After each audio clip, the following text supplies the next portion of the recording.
ఇది కదా ఆఫర్ అంటే ఇప్పుడు ఎంత కొంటే అంత ఫ్రీ విఆర్ఆ fine silver jewellery Jubilee Hills check post Hyderabad. నమస్కారం, వెల్కమ్ టు సుమన్ టీవీ. నేను గీతాంజలి. మార్చి 14వ తారీఖున పౌర్ణమి. ఈ విషయం అందరికీ తెలుసండి. అయితే చంద్రగ్రహణం కూడా ఉంది అంటున్నారు. కొంతమంది చెప్పడం ఏంటంటే అసలు భారతదేశానికి ఎటువంటి పట్టు ఉండదు, ఇక్కడ అసలు మనకి కనిపించను కూడా కనిపించదు అని చెప్తున్నారు. అయితే ఇతర దేశాల్లో ఎవరైతే ఉంటున్నారో అసలు ఏ ఏ దేశాల్లో కనిపిస్తుంది, వాళ్ళు ఎటువంటి పరిహారాలు చేసుకోవాలి? ప్రధానంగా మనం ఇక్కడ ఉన్నటువంటి ఆలయాలు వేరే దేశాల్లో చూడం. పరిహారాలు చేసుకుందామన్నా, ఆయగారులు కావాలన్నా కూడా దొరకని పరిస్థితి. మరి అలాంటి సమయంలో వారికి ఇంకేమైనా తరుణోపాయం ఉందా? గ్రహణం రోజు అసలు వాళ్ళు ఎలాంటి నియమాలు పాటించాలి? ఇవన్నీ తెలుసుకుందాం. వివరించేందుకు ప్రస్తుతం మనతో పాటు ఉన్నారు ప్రముఖ జ్యోతిష్యులు బ్రహ్మశ్రీ నందిపట్ల శ్రీహరి శర్మ గురువు గారు. వారితో మాట్లాడదాం. గురుగారు నమస్కారం అండి. వాగర్థావివ సంపృక్తౌ వాగర్థ ప్రతిపత్తయే జగతః పితరౌ వందే పార్వతీ పరమేశ్వరౌ. ఆదిత్యాయ చ సోమాయ మంగళాయ బుధాయ చ గురు శుక్ర శనిభ్యశ్చ రాహవే కేతవే నమః. శృంగేరి జగద్గురు పీఠాధిపతులకి, కంచి పీఠాధిపతులకి నమస్కారములు తెలియజేసుకుంటూ కార్యక్రమాన్ని ప్రారంభిద్దాం. గురుగారు, 14వ తారీఖున పౌర్ణమి, అలాగే చంద్రగ్రహణం అని చెప్తున్నారు. ముందుగా అసలు మన దగ్గర కనిపించదు కదండి భారతదేశంలో ఎక్కడ? భారతదేశంలో అయితే ఎక్కడ కూడా ఈ గ్రహణమనే కాదు, 29వ తారీఖు రోజున ఏర్పడే సూర్యగ్రహణం కూడా మన భారతదేశంలో కనిపించదు. ఓకే, అయితే ఇప్పుడు అసలు ఎక్కడెక్కడ కనిపిస్తుంది అనేది ముందు మాట్లాడదామండి. మనకు ఈ యొక్క చంద్రగ్రహణము 14వ తారీఖు రోజున ఏర్పడేటువంటిది. America, Canada, Mexico, New Zealand, Australia, Japan, Africa వంటి దేశాలలో ఎక్కువగా కనబడుతుంది. ఈ యొక్క దేశాల్లోనే మన భారతీయులు ఎక్కువగా ఉన్నారు కదా, అందున తెలుగు వాళ్ళు. కాబట్టి ఆ సమయానికి కొన్ని పట్టు విడుపు నియమాలు అనేటివి పాటించాలి. కానీ ఆచారాలు మాత్రం ప్రపంచవ్యాప్తంగా అందరూ పాటించాల్సిందే. అవునా? అందులో సందేహం లేదు. ఒక్కొక్కసారి ఇప్పుడు గ్రహణం కూడా సంపూర్ణ గ్రహణం ఉంటుంది, అలాగే కొన్ని టైం బట్టి ఉంటుంది కదండి. అలా ఈసారి గ్రహణం ఎలా ఏర్పడబోతోంది? ఈసారి గ్రహణం అనేటువంటిది పాక్షిక చంద్రగ్రహణం, కేతుగ్రస్త పాక్షిక చంద్రగ్రహణం. దట్టు అది బ్లడ్ మూన్ అంటారు. అంటే ఏంటి, మనకు ఆ చంద్రుని యొక్క ఉపరితల వర్తనం నుంచి మనకు భూమి మీదకి ప్రసరించేటువంటి కిరణాల ప్రభావం మనకు పర్యావర్తనం అని అంటారు. అది చెంది అది ఎరుపు రంగులో మనకు కనబడుతుంది. అందుకని దాన్ని బ్లడ్ మూన్ అని అంటారు. అంతే తప్ప దీనికి బ్లడ్ మూన్ అనగానే భయపడాల్సిన పని కూడా లేదు. అన్ని గ్రహణాలాగానే ఇది కూడా గ్రహణమే. కాకపోతే ఏంటి దీని యొక్క విశిష్టత అనంటే, ఈ ఫాల్గుణ మాసంలో చంద్రగ్రహణం, మళ్ళీ 15 రోజులకి సూర్యగ్రహణం ఏర్పడడం, అందున షష్టగ్రహ కూటమి కూడా ఏర్పడడం. కాబట్టి ఈ 2 గ్రహణాలకి ప్రత్యేకించి స్థానం అనేటువంటిది ఉంది. ఎటువంటి స్థానం అండి? వీటి గురించి వివరించండి. మనము మూలాల్లో గనక వెళ్ళినట్లయితే మహాభారత యుద్ధం ఏర్పడేటువంటి సమయంలో 2 గ్రహణాలు ఏర్పడ్డాయని అంటారు. అంటే వాస్తవానికి 3 గ్రహణాలు వచ్చాయి ఒకే నెలలో అంటారు. అది ప్రాక్టికల్గా ఒక గ్రహణం ఏర్పడింది, కానీ ప్రకృతి పరంగా 2 గ్రహణాలు వచ్చాయి. ప్రాక్టికల్గా అంటే ఏంటి, శ్రీకృష్ణ భగవానుల వారు జయద్రథుడిని సంహరించే సందర్భంలో తన చక్రాన్ని సూర్యుడికి అడ్డు పెడతాడు. తద్వారా చీకటిమయం అయిపోతుంది, సూర్యాస్తమయం అయిపోతుంది. అంటే సూర్యునికి ఆ ప్రాంతం అంతా కూడా, ఆ కురుక్షేత్ర సంగ్రామం జరిగేటువంటి ప్రాంతం అంతా సూర్యునికి అడ్డుపడినది. కాబట్టి అది కూడా గ్రహణం కిందనే. కాబట్టి 3 గ్రహణాలు వచ్చాయని ఒక ఉల్లేఖనంగా చెప్పబడతారు. కాబట్టి 2 గ్రహణాలు ఏర్పడిన సందర్భంగా తదనంతర పరిణామాల క్రమంలో ప్రపంచమంతా కూడాను మారణ హోమం జరిగింది. కురుక్షేత్ర యుద్ధం ద్వారా అనేక లక్షల మంది ప్రాణాలు కోల్పోయారు. అంతటి ప్రభావం ఇది అది ఏంటి, ఈ ద్వాపర యుగానికి అంతంగా జరిగినటువంటిది సూచికగా. ఇంకా కలియుగమే కదా, ఇంకా మొదటి పాదంలోనే ఉన్నాం. కాబట్టి అంత విధ్వంసం జరగకపోయినా కొంత విధ్వంసకర చర్యలు మాత్రం కొన్ని ఖచ్చితంగా జరుగుతాయి. అది భూకంపాల రూపంలో కావచ్చు, సునామీల రూపంలో కావచ్చు, ఇరు దేశాల మధ్య యుద్ధ వాతావరణం ఏర్పడే కావచ్చు, లేకపోతే సామూహికంగా కొన్ని చర్యల ప్రభావం వలన. ఇప్పుడు మనకు ఈ సంబంధించినటువంటి కరోనా వైరస్ వచ్చింది 2019లో. అప్పుడు కూడా షష్టగ్రహ కూటమి ఏర్పడింది. అప్పుడు కూడా దాని ముందు గ్రహణాలు వచ్చాయి. మరి ఇప్పుడు కూడా షష్టగ్రహ కూటమి ఏర్పడుతుంది. అప్పుడేమో ధనుస్సు రాశిలో ఏర్పడింది, ఇప్పుడేమో మీన రాశిలో వస్తుంది. అంటే మనకు దేనికి సంకేతంగా చెప్పబడింది ఈ మీనరాశిలో ఏర్పడేటువంటి షష్టగ్రహ కూటమి అని అంటే, ప్రధానంగా ఉన్నటువంటి రాశి భచక్రంలో మేష నుంచి ప్రారంభమై మీనంలోకి ఎండ్ అవుతుంది. కాబట్టి ఎండ్ అయ్యేటువంటి రాశి మీనరాశిలో షష్టగ్రహ కూటమి ఏర్పడడం, అట్టి షష్టగ్రహ కూటమి ఏర్పడుతున్నటువంటి రాశినాథుడైనటువంటి గురుడు వృషభ రాశిలో ఉండి ఈ సంబంధించినటువంటి మృగశిర నక్షత్రంలో ఉండడం, అట్టి మృగశిర నక్షత్రాధిపతి అయినటువంటి కుజుడు స్తంభించి మిథున రాశిలో ఉండడం, వాయుతత్వ రాశిలో ఉండడం, భూతత్వానికి వాయుతత్వానికి జలతత్వానికి సంబంధం ఏర్పడినటువంటి కారణం చేత ముఖ్యంగా భూమి మీద నీటి సంబంధముగా వాయు సంబంధముగా ఇబ్బందికర పరిస్థితులు ప్రపంచవ్యాప్తముగా ఈ 2 గ్రహణాలు ఏర్పడిన తదనంతరం ఏర్పడతాయని చెప్పి మనకు అంచనా వేయవచ్చు.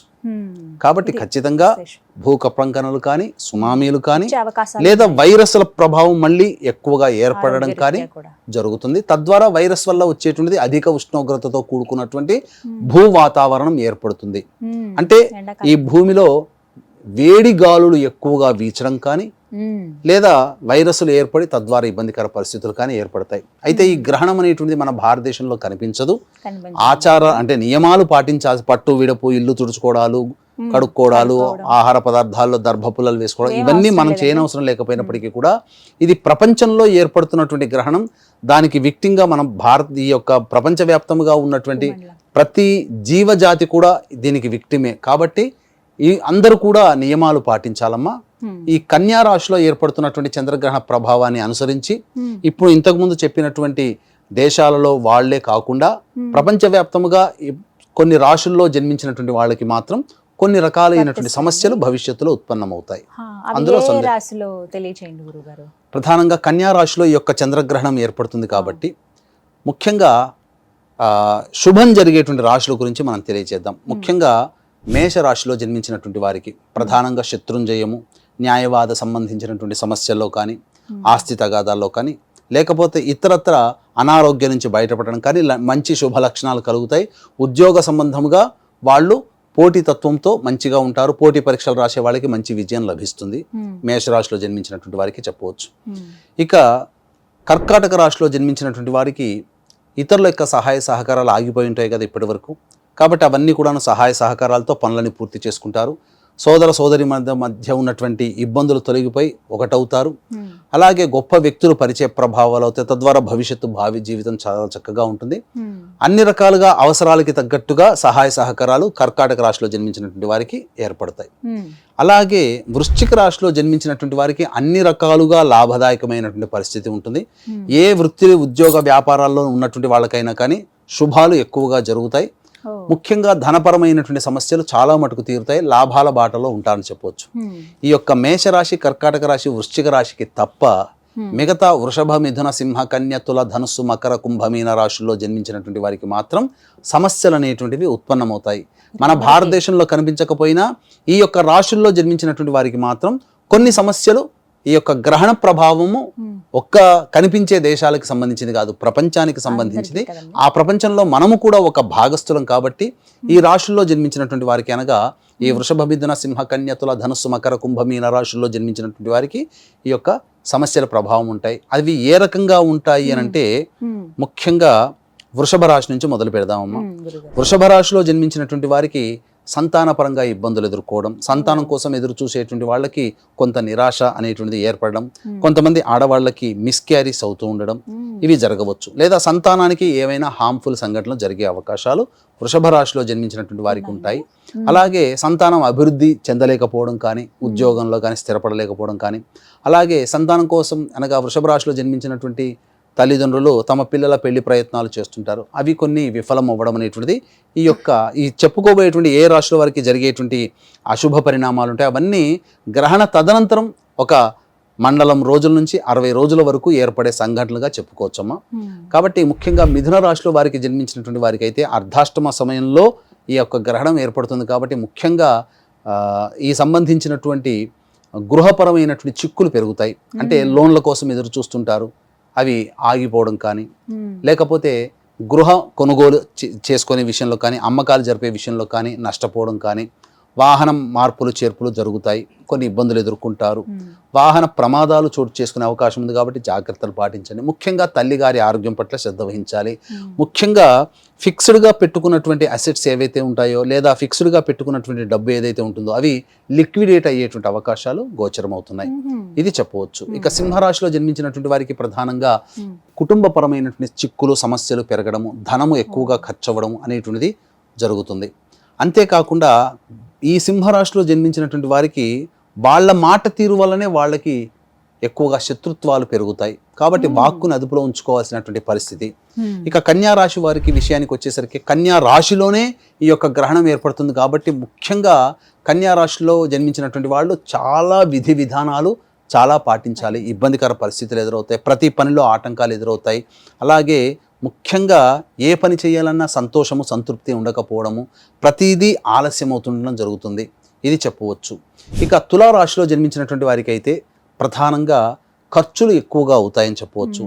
చేసే ప్రతి పనిలో ఆటంకాలు ఎదురవుతాయి.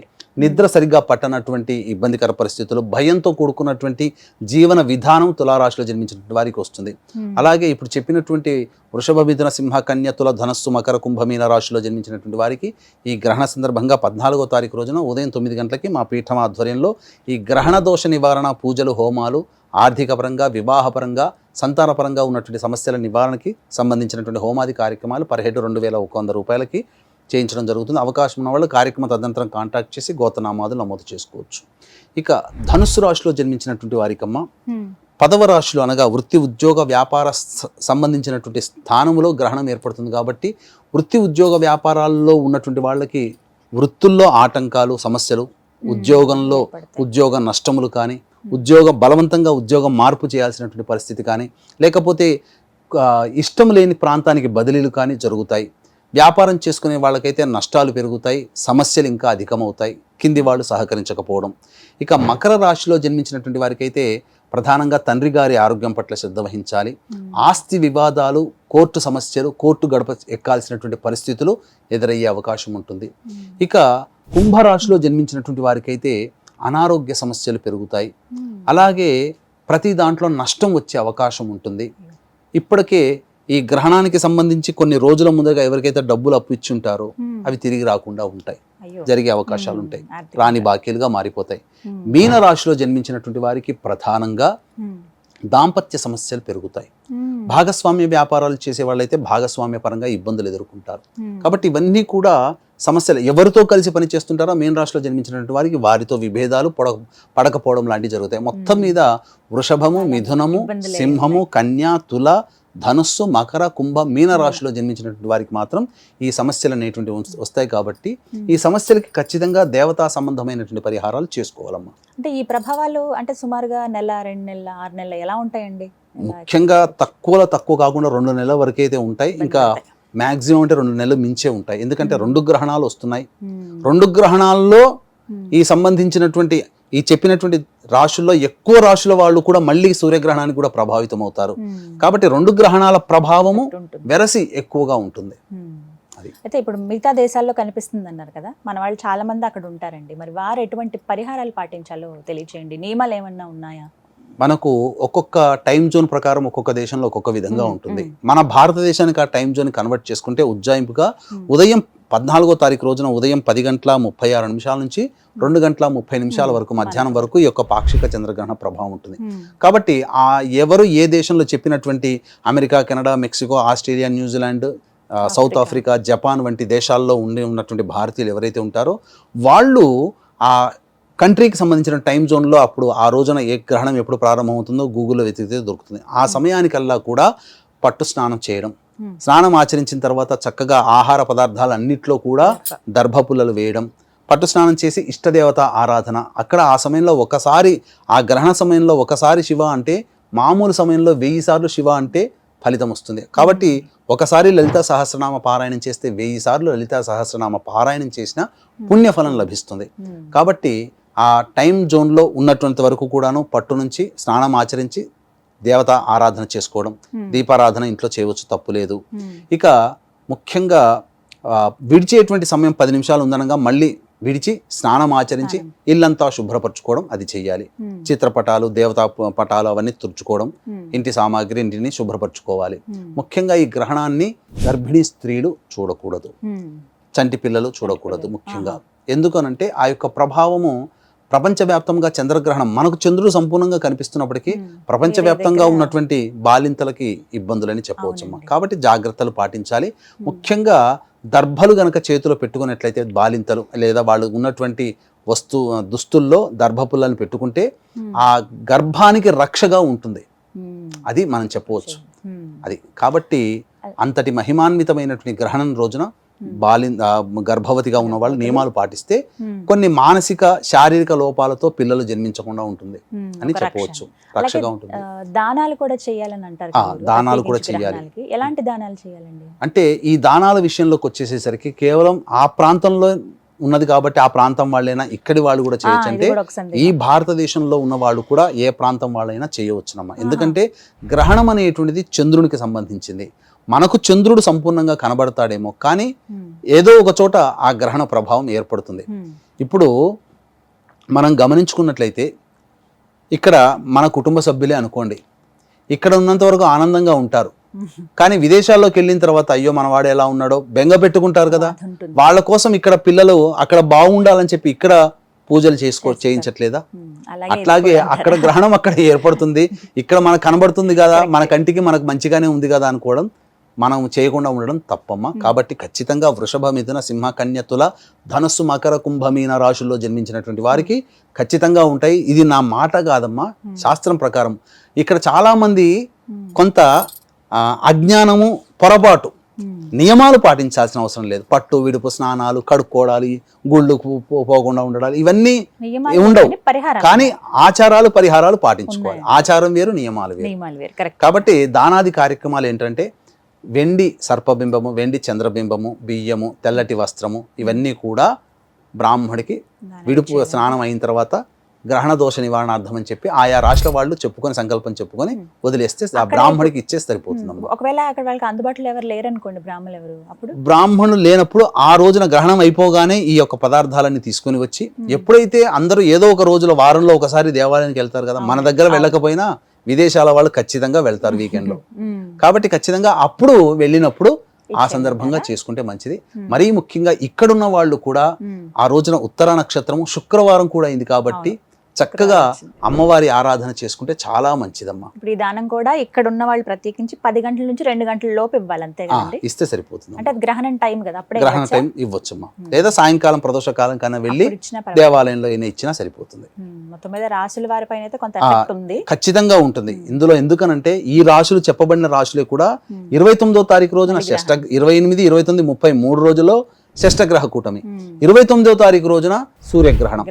మళ్ళీ ఈ చెప్పినటువంటి ఈ రాశులు ఏవైతేనో ఈ రాశుల్లో ఉన్న వాళ్ళు కూడా కొంతమంది మళ్ళీ సూర్యగ్రహణానికి కూడా ఎఫెక్ట్ అవుతారు. కాబట్టి భవిష్యత్తులో ఇప్పుడు దీంట్లో పెద్దగా నష్టపోయేది ఏముందమ్మా? మన సమయం. దేవుడి మన మంచి కోసమే కదా సమయం కేటాయిస్తుంది, మన శ్రేయస్సు కోసమే కదా. కాబట్టి మంచి చెప్పినప్పుడు వినడంలో తప్పులేదు. ఇదేం బలవంతంగా చేయమని ఏం చెప్పట్లేదు. నచ్చితే చేయాలి, లేకపోతే దండం పెట్టి ఊరుకోవాలి.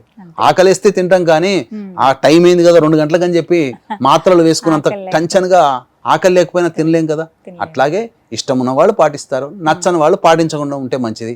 కానీ ఇక్కడ ఏం జరుగుతుందంటే మన హిందువుల్లో మనము పాటిస్తుంటుంటే దాన్ని వేలెత్తి చూపిస్తారు. అదే ఇప్పుడు ఒక ముసల్మాన్ను లేకపోతే ఒక క్రిస్టియన్ అడగమని చెప్పండి, వాళ్ళలో వాడు ఒక్కడొచ్చి తప్పు పడతాడా? దౌర్భాగ్యం అంతా మన దాంట్లోనే ఉంది. కాబట్టి మన ఆచారాన్ని పాటిస్తున్నప్పుడు నిర్భయంగా పాటించడంలో తప్పు లేదు. ఇష్టం ఉంటే పాటించడం, లేకపోతే దండం పెట్టడం, రెండే చూసుకోవాలి. అంతే తప్ప మనం వ్యతిరేకించేంత పెద్దవాళ్ళు పెట్టిన ఆచార నియమాల్ని వ్యతిరేకించేంత గొప్పవాళ్ళం మనకు కాదు. చెప్పారండి. నమస్కారం గురువు. సర్వం శ్రీ ఉమామహేశ్వర పరబ్రహ్మార్పణమస్తు.